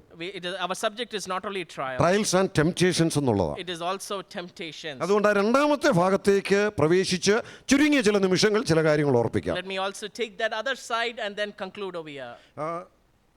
കർത്താവ് തന്നെ ശിഷ്യന്മാരോട് പറഞ്ഞ ഒരു വാക്ക് നമുക്കൊന്ന് വായിക്കാം. Shall we read what Jesus itself says to his disciples? Mathai സുവിശേഷം 26-ാം അധ്യായത്തിന്റെ 36 മുതലുള്ള വാക്യങ്ങൾ. Matthew chapter 26 and verse 36 onwards. അത് മുഴുവൻ വായിക്കണ്ട. കർത്താവ് ഗെത്സമന തോട്ടത്തിലേക്ക് പ്രവേശിച്ച ആ സമയം. It is the time when Jesus enters into Gethsemane. കർത്താവ് തന്റെ ശിഷ്യന്മാരെ ഒരു സ്ഥലത്ത് ഇരുത്തിയിട്ട് പറയുകയാണ്, ഞാൻ അല്പം കൂടെ മുൻപോട്ട് പോകുകയാണ്, നിങ്ങൾ ഇവിടെ ഇരുന്നോണം. Jesus says to his disciples, sit here while I go yonder and pray. എന്നിട്ട് കർത്താവ് അവരോട് പറയുന്ന ഒരു പ്രത്യേക വാക്ക് 41-ാം വാക്യത്തിലുണ്ട്. God says them something significant in verse 41. പരീക്ഷയിൽ അകപ്പെടാതിരിപ്പാൻ ഉണർന്നിരുന്ന് പ്രാർത്ഥിപ്പീൻ. Not enter into temptation, watch and pray. എന്തുകൊണ്ടാണ് പരീക്ഷയിൽ അകപ്പെടാൻ സാധ്യതയുള്ളത്? Why is it that people can enter into temptation? അതിന്റെ കാരണം അടുത്ത വാക്ക് പറയുന്നുണ്ട്. We understand later. ആത്മാവ് ഒരുക്കമുള്ളതാ, പക്ഷേ ജഡമോ ബലഹീനമത്രേ. Oh, the spirit indeed is willing, but the flesh is weak. നമ്മൾ രക്ഷിക്കപ്പെട്ടു എന്നുള്ളത് ശരിയാണ്. We are people who are born again. ദൈവാത്മാവ് ഉള്ളിൽ ഉണ്ടെന്നുള്ളതും ശരിയാണ്. We have the spirit of God in us. പക്ഷേ ഇപ്പോഴും നമ്മൾ ജീവിക്കുന്നത് ഏത് ജഡത്തിലാ? What in today also how we are living? ബലഹീനതകളുള്ള ജഡത്തിലാ. We are living in the flesh with weakness of temptations വരാൻ സാധ്യതയുള്ള ജഡത്തിലാ. It is the flesh that can encounter temptation. Even കർത്താവ് പോലും ജഡത്തിൽ വന്നപ്പോൾ ടെംപ്റ്റേഷനുമായിട്ട് പിശാചി ചെന്നതാ. Even when Jesus Christ was in his flesh, the devil himself comes to encounter Jesus over there. അവിടെയാണ് നാം ശ്രദ്ധിക്കേണ്ടത്. That is where we need to pay attention. എങ്ങനെയാണ് ഇതിനെ നമുക്ക് ഓവർകം ചെയ്യാൻ പറ്റുന്നത്? How can we overcome them? നിർദ്ദേശമാണ് കർത്താവ് അവിടെ പറയുന്നത്. That is what we see, the instruction to be aware. പരീക്ഷയിൽ അകപ്പെടാതിരിപ്പാൻ Not enter into temptation. ഉണർന്നിരുന്ന് പ്രാർത്ഥിപ്പീൻ. Be awake and start praying over there. അതേ ഉള്ളൊരു മാർഗം. That is the only solution over here. നമ്മൾ കടന്നു പോകുന്ന വഴികൾ മുഴുവൻ പ്രലോഭനങ്ങൾ നിറഞ്ഞതാണ്. In our ways which we go through, there are many temptations. ആ പ്രലോഭനങ്ങളിൽ അകപ്പെടാതെ മുൻപോട്ട് പോകണമെങ്കിൽ പ്രാർത്ഥനയല്ലാതെ വേറൊരു വഴിയില്ല. Not entering into temptation, not even falling into that, it is the only solution to start praying over here. അതോട് ചേർത്ത് നമുക്ക് സമയമുണ്ടായിരുന്നെങ്കിൽ ഇങ്ങനെ ചിന്തിക്കാം, പ്രാർത്ഥനയും ദൈവവചന ധ്യാനവും ആ നിലയിൽ ദൈവത്തോട് അടുത്തുള്ള ജീവിതമല്ലാതെ അതിന് വേറൊരു ഭാഗത്ത് ഇങ്ങനെ പറയുന്നുണ്ട്, തന്നെത്താൻ സൂക്ഷിക്കുക, വീഴാതെ വണ്ണം തന്നെത്താൻ സൂക്ഷിക്കുക എന്ന്. We understand prayer and even studying from the God's word, meditating upon it, that is the only way we can go forward. And in other words, in other passages we understand how it says very clearly, be careful, and we as believers we need to take care of ourselves. എന്നാൽ ഇവിടെ എന്താ സംഭവിച്ചത് ഗെത്സമന തോട്ടത്തിൽ? What happens in the garden of Gethsemane? കർത്താവ് ശിഷ്യന്മാരോട് പറഞ്ഞു, നിങ്ങൾ ഉണർന്നിരുന്ന് പ്രാർത്ഥിക്കുക. Jesus says to his disciples, you watch and pray, be awake and pray. എന്തുകൊണ്ട് നിങ്ങൾ ഉണർന്നിരുന്ന് പ്രാർത്ഥിക്കണം? Why you should watch, be awake and praying? പരീക്ഷയിൽ അകപ്പെടാതിരിക്കാൻ. It is not to because you should not enter into temptation. ഇവിടെ ആര് കൊണ്ടുവരുന്ന പരീക്ഷയാ? Who brings this temptation? പിശാചു കൊണ്ടുവരുന്ന പരീക്ഷയെ കുറിച്ച് തന്നെയാണ് പറയുന്നത്. Jesus is telling about the devil that brings temptations. എന്നാൽ ആ ശിഷ്യന്മാര് ഉണർന്നിരുന്ന് പ്രാർത്ഥിപ്പാൻ അവർക്ക് കഴിഞ്ഞില്ല. But we understand the disciples could not be awake and praying over there. പ്രത്യേകിച്ച് അതിലെ ഒരു പ്രധാനിയാണല്ലോ പത്രോസ്. And we see one of the important person is Peter over there. ആ പത്രോസിനെ തന്നെ നമുക്ക് നോക്കാം. Shall we look into Peter's life itself? താൻ പ്രലോഭനങ്ങളിൽ വീണു പോയോ? Did Peter fall into temptation? പരീക്ഷയിൽ അകപ്പെടാതിരിപ്പാൻ ഉണർന്നിരുന്ന് പ്രാർത്ഥിപ്പീൻ എന്നാ പറഞ്ഞത്. We understand to the disciples Jesus says to be awake and pray over there. കർത്താവ് പിന്നെയും വന്ന് നോക്കിയപ്പോഴും അവരിരുന്ന് പ്രാർത്ഥിക്കൊന്നുമല്ല, അവര് ഉറങ്ങുക. When Jesus again comes over there, we understand they are still sleeping over there. അവര് പരീക്ഷയിൽ അകപ്പെടാതെ വണ്ണം തന്നെത്താൻ സൂക്ഷിക്കുകയോ പരീക്ഷയിൽ അകപ്പെടാതെ വണ്ണം പ്രാർത്ഥിക്കുകയോ ചെയ്യാതെ പോയതുകൊണ്ട്, because they could not take care of themselves by watching and being awake and praying, and because they failed over there. മുമ്പോട്ടുള്ള പത്രോസിന്റെ ജീവിതം നമുക്ക് നോക്കിയാൽ അറിയാം. And when we see about Peter how he goes forward, പരിശോധനയിൽ പ്രലോഭനങ്ങളിൽ വീണുപോയി. He falls into temptation over there. 3 സംഭവങ്ങൾ ഞാനൊന്ന് സൂചിപ്പിക്കാം. Let me say the 3 things over there. ഇതേ അധ്യായത്തിൽ പറയുന്നുണ്ട്. In the same chapter. ഈ മത്തായി സുവിശേഷം 26-ാം അധ്യായം തന്നെ. In Matthew 26. 51-52 വാക്യങ്ങൾ. 51 and 52. യൂദാസ് വന്ന് ചുംബനം കൊണ്ട് കാണിച്ചു കൊടുക്കുന്നു. And when Judas comes and kisses over there. പടയാളികൾ വന്ന് കർത്താവിനെ പിടിക്കുന്നു. And the soldiers come and catches Jesus. കർത്താവിന്റെ കൂടെ ഉണ്ടായിരുന്ന ശിഷ്യന്മാരിൽ ഒരുവനായ പത്രോസ് ഉടനെ എന്താ ചെയ്തത്? What does Peter, who is along with Jesus, what does he do? നമ്മൾ അതിന്റെ 51-52 വാക്യങ്ങൾ വായിക്കുന്നുണ്ട്. 51 and 52. തന്റെ വാളൂരി ആ ദാസന്റെ കാത് വെട്ടി അറുത്തു കളഞ്ഞു. We see that person Peter who raises the sword and strikes the servant's ear over there. ഒരു പ്രലോഭനം വന്നു പത്രോസിന്റെ ജീവിതത്തിൽ. There is a temptation that walks into Peter's life. എന്താ ഇപ്പോൾ ഒരു പ്രലോഭനം? What is this temptation? ഉപദ്രവിക്കാൻ വന്നിരിക്കുക.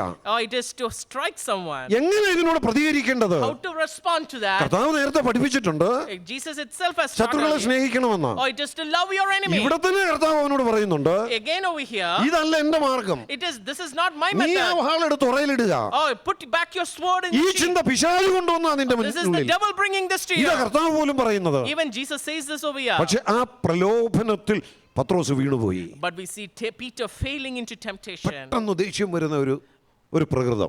A man who is short tempered. പെട്ടെന്ന് പ്രതികരിക്കുന്ന ഒരു പ്രകൃതം. A man who is quick in response. എന്തുകൊണ്ടാണ് അങ്ങനെ സംഭവിച്ചത്? Why does this happen? കർത്താവിന് അറിയാമായിരുന്നു ഇത്. Jesus knows about it. പ്രലോഭനം വരാൻ പോണു. Temptation is going to come. ഉണർന്നിരുന്ന് പ്രാർത്ഥിച്ച് അതിനെ ഓവർകം ചെയ്യണം. You have to be awake and praying and overcome this temptation. പക്ഷെ അത് ചെയ്യാഞ്ഞുകൊണ്ട് പത്രോസ് അവിടെ പ്രലോഭനത്തിൽ വീണുപോയി. But because Peter could not do it, he fails into that temptation. എന്തുകൊണ്ട് പലപ്പോഴും നമ്മുടെ ജീവിതത്തിലും ഇങ്ങനെയൊക്കെ സംഭവിക്കുന്നത്? Shall we introspect? Doesn't this also happen in our life? അല്ലേ, നമുക്കും പെട്ടെന്ന് ചിലപ്പം ദേഷ്യം വരും.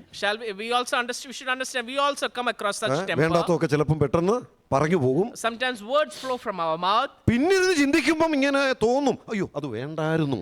Later when we start introspecting, we might understand that was not necessary. പക്ഷെ പെട്ടെന്ന് ഇമോഷണൽ ആയിട്ട് പ്രതികരിച്ചു പോയി. In our emotions we might quick in judgment. എന്തുകൊണ്ട്? ജഡം ബലഹീനമാണ്. Because the flesh is weak. അത് സ്വാഭാവികമായി സംഭവിക്കാം. And we should understand and accept it. പക്ഷെ ആ പ്രലോഭനത്തെ അതിജീവിക്കണമെങ്കിൽ, but in order to overcome that temptation, കർത്താവ് ശിഷ്യന്മാരോട് പറഞ്ഞു, just as Jesus said, ഉണർന്നിരുന്ന് പ്രാർത്ഥിക്കുകയല്ലാതെ വേറെ വഴിയില്ല. It is to be awake and pray over there with diligence. ആ പ്രലോഭനത്തിൽ പത്രോസ് വീണുപോയി. But we see Peter failing over there. അതേ അധ്യായത്തിൽ അല്പം കൂടെ മുമ്പോട്ട് വന്നേ. In the same chapter shall we come forward. Mathai സുവിശേഷം തന്നെ 26-ാം അധ്യായത്തിന്റെ 69 മുതൽ 75 വരെയുള്ള വാക്യങ്ങൾ. Matthew 26 verses 69 to 75. ഞാനത് വായിക്കുന്നില്ല, നമുക്കറിയാം. We understand that passage. പത്രോസ് കർത്താവിനെ അറിയത്തില്ലെന്ന് പോലും പറഞ്ഞ് തള്ളിപ്പറയുക. Peter rejecting the claim that he knows Jesus. കർത്താവിനോട് കൂടെ ജീവിച്ചവനാ. He is a man who lived with കർത്താവിൽ നിന്ന് ഒത്തിരി പാഠങ്ങൾ പഠിച്ചവനാ. He received many lessons. ഇവരെല്ലാം നിന്നെ തള്ളിപ്പറഞ്ഞാലും ഞാൻ തള്ളിപ്പറയത്തില്ലെന്ന് ഒരിക്കൽ പറഞ്ഞവനാ. He claimed that even if everyone rejects you, I will not reject you. അങ്ങനെ വീരവാദം പറഞ്ഞ പത്രോസാ. A man who made a bold claim over there. പക്ഷേ ഇപ്പം ഒരു പെങ്കൊച്ചിന്റെ മുമ്പിൽ, but here we see in front of a lady. എന്താ സംഭവിച്ചത്? What happened? ഞാൻ അറിയത്തുപോലുമില്ല. I do not know this man. ഞാൻ ഇവന്റെ കൂടെ ഉള്ളവനല്ല. I am not with this man. 3 പ്രാവശ്യം അത് ആവർത്തിച്ച് പറയുകയും Oh, ചെയ്തു. he denies Jesus 3 times. എന്തുകൊണ്ട് ആ പ്രലോഭനത്തിൽ പിടിച്ചു നിൽക്കാൻ കഴിഞ്ഞില്ല? Why couldn't Peter stand strong against that temptation? ഗെത്സമനയിൽ കർത്താവ് പത്രോസിനോട് പറഞ്ഞായിരുന്നു, Oh, Jesus said to him in the Garden of അല്ലയോ Gethsemane, പത്രോസേ, പ്രലോഭനങ്ങൾ വരാൻ പോണു. Oh, Peter, temptations are going to come in your life. നിനക്കതിനെ അതിജീവിക്കാൻ കഴിയണമെങ്കിൽ ഉണർന്നിരുന്ന് പ്രാർത്ഥിക്കണം. If you have to overcome those temptations, you have to be awake and pray. ഈ ഗെത്സമന കഴിഞ്ഞ് കർത്താവ് അങ്ങോട്ട് പോകുന്നത് കിദ്രോൻ തോടും കടന്ന് അടുത്ത ക്രൂശീകരണത്തിലേക്കാണ് പോകുന്നത്. After Gethsemane, Jesus is going through the valley of Kidron and moving forward. താൻ ഇതെല്ലാം അനുഭവിക്കാൻ പോകുമ്പോൾ Even when Jesus is going through to endure such suffering, ഇവരോട് പ്രാർത്ഥിക്കാൻ പറഞ്ഞത് and when Jesus says to asking them to pray, തനിക്ക് അതിൽ നിന്ന് എന്തെങ്കിലും ഒരു വിടുതൽ കിട്ടാൻ വേണ്ടിയല്ല, it is not for Jesus to find any redemption over ആ there. ക്രൂശ് തന്റെ മുമ്പിൽ നിന്ന് മാറി കിട്ടാൻ വേണ്ടിയല്ല, It is not for Jesus to get that cross away from over there. അതിനല്ല ഇവരോട് പ്രാർത്ഥിക്കാൻ പറഞ്ഞു. It is not for that. For he's telling to the പിന്നെ disciples. എന്തിനാ ഇവരോട് പ്രാർത്ഥിക്കാൻ പറഞ്ഞത്? Then to why does Jesus ask them to നിങ്ങൾ പ്രലോഭനത്തിൽ വീണു പോകാതിരിക്കാൻ It's because you should not fall into temptation. നിങ്ങൾ ഉണർന്നിരുന്ന് പ്രാർത്ഥിക്കണം. You should be awake and pray. പത്രോസ് അത് ചെയ്തില്ല. Or Peter couldn't do that. പത്രോസ് പെട്ടെന്ന് വൈകാരികമായി പ്രതികരിച്ചു. Or he retaliated in violence over there. അത് മാത്രമല്ല, പത്രോസ് കർത്താവിനെ തള്ളിപ്പറയുകയും ചെയ്തു. And then we understand he denies Jesus. മൂന്നാമത് വീണ്ടും പത്രോസിന് പറ്റിയ ഒരു വലിയ വീഴ്ച. Third, we again see another failure in അതും ഒരു വലിയ പ്രലോഭനമാണ്. and another temptation we see. അത് ഞാൻ വിശദീകരിക്കുന്നില്ല, 21-ാം അധ്യായത്തിലുണ്ട്. It is there in chapter 21. കർത്താവ് ശിഷ്യന്മാരോട് പറഞ്ഞ വാക്കുകളൊക്കെ ലംഘിച്ച് ഇപ്പം ഒരു കൂട്ടം ശിഷ്യന്മാരുടെ നേതാവായി അവരെയും കൂട്ടി പിന്മാറിപ്പോയി. And there we see how Peter goes away from the teachings of Jesus and he takes a different path in his life. കർത്താവ് ശിഷ്യന്മാരോട് പറഞ്ഞിരുന്നു, Jesus said to his ഞാൻ disciples, പോവാ, I am leaving. പക്ഷേ നിങ്ങൾക്ക് ശക്തി ലഭിച്ചിട്ട് ചില ശുശ്രൂഷകൾ ചെയ്യണം. അതുവരെ നിങ്ങൾ ഞാൻ പറയുന്നിടത്തിരുന്നോണം, യെരൂശലേമിൽ നിന്ന് വാങ്ങിപ്പോകാതെ. Jesus says to the disciples, I am leaving now, but till I am sending you the Holy Spirit, you should be in Jerusalem. ഇത് കേട്ടതാ. Peter heard about പക്ഷെ it. എന്താ ഇപ്പം പത്രോസ് ചെയ്തത്? But what does Peter do? ഒരു കൂട്ടം ശിഷ്യന്മാരെ കൂട്ടി, Oh, he gathers his people together. അവരെയും കൂട്ടി പഴയ പണിക്ക് പോകും. He goes back to his old jobs over there. അവിടെ പത്രോസ് പറഞ്ഞു, ഞാൻ മീൻ പിടിക്കാൻ പോവാന്ന്. Peter said to them, I'm going to catch fish. പത്രോസല്ലേ പറഞ്ഞത്, പിന്നെ ഒന്നും ചിന്തിച്ചില്ല. ബാക്കി 5-6 പേരോട് ആ കൂടെ അങ്ങ് It is because Peter made the decision, I am also going to be along with Peter, let me go along. അവിടെ നമ്മുടെ വിഷയത്തോട് ബന്ധപ്പെട്ടല്ലെങ്കിൽ ഞാൻ ഒരു കാര്യം ഒന്ന് പറയട്ടെ. It is not in connection with our subject, but let me also say ഇപ്പൊ that അവിടെ യൂദാസ് പോയിട്ട് ബാക്കി ഒരു 11 പേരാ ഉള്ളത്. Judas the Iscariot left over there and we see there is 11 remaining. നമ്മൾ 21-ാം വാക്യം അധ്യായം വായിച്ചാൽ അറിയാം, When we read through chapter 21, 7 പേരാണ് പത്രോസ് ഉൾപ്പെടെ മീൻ പിടിക്കാനായിട്ട് പോയത്. there are 7 people along with Peter too who went for fishing. അപ്പം പത്രോസ് എടുത്ത തീരുമാനത്തിന് ആ 11 പേരിൽ ഭൂരിപക്ഷ അഭിപ്രായവും പിന്തുണച്ചു, അല്ലേ? The decision that Peter took over there, the majority in the disciples made supported it. നമ്മളൊക്കെ പല തീരുമാനങ്ങളും എടുക്കുന്നത് എന്തിന്റെ അടിസ്ഥാനത്തിലാണ്? When we make decisions, under what we make decisions and what judgment? നമ്മൾ ശ്രദ്ധിച്ചിട്ടുണ്ടോ, പല നിർണായകമായ കമ്മിറ്റികളിലും ഈ ഒറ്റസംഖ്യയായിരിക്കും, അല്ലേ? 3, 5, 7 എന്നുള്ള നിലയിൽ. കാരണം ഒരുപോലെ വരരുത്. 3, 3 ആണെങ്കിൽ 6, അല്ലെങ്കിൽ ഒറ്റസംഖ്യ ആണെങ്കിൽ ഒരാൾ കൂടുതൽ കിട്ടും. ഭൂരിപക്ഷത്തിനനുസരിച്ചാണ് തീരുമാനം. In our committee meetings, in our discussions, when we go for pollings over there, how do we make decisions based on majority over there? അങ്ങനെയാണെങ്കിൽ ഇവിടെ പത്രോസ് എടുത്ത തീരുമാനമല്ലേ ശരി? Accordingly, when we elaborate and introspect over here, we understand what Peter made. ആ 11 പേരിൽ 7 പേരും കൂടുണ്ട്. And from the 11, the 7 went over there. മറുവശത്ത് 5 പേരേ ഉള്ളൂ. And the other side, we see there's only 4. പക്ഷെ അതിന്റെ പരാജയങ്ങളൊക്കെ നമുക്ക് അവിടെ അറിയാം. But we see later those failures, what അത് happened. തന്നെ കർത്താവ് പുറകെ ചെന്നു. And we understand God or Jesus ചില went പാഠങ്ങൾ after അവനെ these people. പഠിപ്പിച്ചു. Again, Jesus taught them certain മടക്കി lessons കൊണ്ടുവന്നു. and brought them back. നേതൃത്വം കൊടുത്തതാരാ? Who gave them the leadership?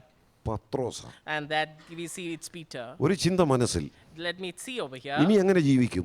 How will I live forward? ഇത്രയും നാളും 5 കൊണ്ട് 5000 പോഷിപ്പിച്ച് വയറ് നിറപ്പിക്കാൻ ഇവൻ ഉണ്ടായിരുന്നു. Oh, there is Jesus who was there for me if to live all these days. ഇത്രയും നാളും വല്ല രോഗം വന്ന സൗഖ്യം തരാൻ ഇവൻ Oh, ഉണ്ടായിരുന്നു. there was Jesus for me to help in my sickness. ഇത്രയും നാളും ജോലിയൊക്കെ ഉണ്ടായിരുന്നു. Until this moment I had a ഇനി job. എങ്ങനെ ജീവിക്കും? How will I live forward? എന്നാ പിന്നെ കർത്താവിനെ വിട്ടങ്ങ് പോയേക്കാം. Or shall I leave this Christ and go back to my old life? പഴയ പണിക്ക് പോയി. And he went back to his ഈ old ചിന്ത job. ആര് കൊണ്ടുവന്നതാ? Who brought this back? ഒരിക്കലും കർത്താവ് ദൈവം ഈ ചിന്ത കൊടുക്കത്തില്ല. It is not God bringing this thought back. പ്രലോഭിപ്പിച്ചു. or it is Satan tempting Peter, ആ പ്രലോഭനത്തിൽ വീണുപോയി. or Peter failed into that temptation. എന്തുകൊണ്ട്? For why? ഞാൻ അതൊന്നുകൂടെ ആവർത്തിച്ച് അവസാനിപ്പിക്കട്ടെ. Let me say that and conclude. കർത്താവ് അവനോട് ഗത്സമന തോട്ടത്തിൽ വെച്ച് ഏറ്റവും നിർണായകമായ സമയത്ത് തന്നെ പറഞ്ഞു. Jesus said to him in a cruciating moment of his life very clearly. പത്രോസേ, നീ പ്രലോഭനത്തിൽ അകപ്പെടും. In Gethsemane, Jesus said, Peter, you're going to fall into നീ temptation. പരീക്ഷ നേരിടേണ്ടി വരും. Oh, you're going to encounter temptation. അതിനെ നിനക്ക് അതിജീവിക്കാൻ കഴിയണമെങ്കിൽ And in order to face that temptation, ഇതേ ഉള്ളു മാർഗം. and this is the only solution, ഉണർന്നിരുന്ന് പ്രാർത്ഥിപ്പിക്കും. you have to be awake and pray. അവൻ ടെംപ്റ്റേഷൻസ് നമ്മുടെ ജീവിതത്തിൽ കൊണ്ടുവരുന്നത് When we go through temptations, ദൈവമല്ല. it is not God. ദൈവം അറിയുന്നുണ്ട്. God knows about it. ഒരുപക്ഷെ ദൈവം അനുവദിച്ചെന്നും വരാം. It may God allow them over പക്ഷെ there. പിശാച് നമ്മുടെ നാശത്തിന് വേണ്ടി കൊണ്ടിരുന്നതാണ്.